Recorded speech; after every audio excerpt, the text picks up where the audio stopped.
আসসালামু আলাইকুম রহমতুল্লাহ। প্রিয় ভাই ও বন্ধুরা, আজকে আমি আপনাদেরকে একজন ছোট্ট পর্দা করে এরকম একটা মেয়ের সাক্ষাৎ করায় দিচ্ছি। মেয়েটার নাম হইতেছে মারিয়াম। মারিয়াম, তুমি কি পর্দা করো? জি হুজুর, হ্যাঁ আমি পর্দা করি। পর্দা করতে তোমার কেমন লাগে? আলহামদুলিল্লাহ ভালো লাগে। তুমি এত ছোট মানুষ, এটা তো আসলে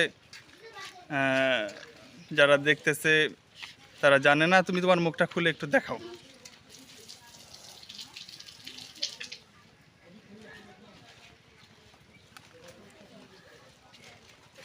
যাক, এবার তুমি পর্দা সম্পর্কে একটা গজল আমাদেরকে শোনাও। আসসালামু আলাইকুম রহমতুল্লাহি ওয়া বারাকাতুহু। পর্দা করা ফরজ বন্ধু, পর্দাতে নাই লজ্জা।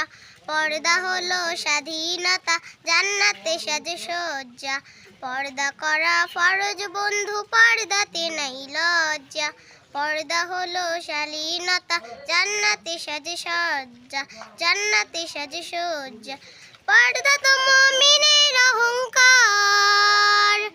পর্দা করে দেখো তোমায় লাগবে কি সুন্দর। পর্দা তো মুমিনের অহংকার। পর্দা করে দেখো তোমায় লাগবে কি সুন্দর। রবের হুকুম করলে পরে, রবের হুকুম করলে পরে বেড়ে যাবে ইজ্জত। পর্দা হলো শালীনতা, জান্নাতে সাজে সজ্জা। পর্দা করা ফরজ বন্ধু, পর্দাতে নাই লজ্জা। পর্দা হলো শালীনতা, জান্নাতে সাজে সজ্জা। পর্দা তো মুমিনের অহংকার। পর্দা করে দেখো তোমায় লাগবে কি সুন্দর। পর্দা করো ঘর বাহিরে, পর্দা করো ঘর বাহিরে, যাও রে যেথায় ইচ্ছা।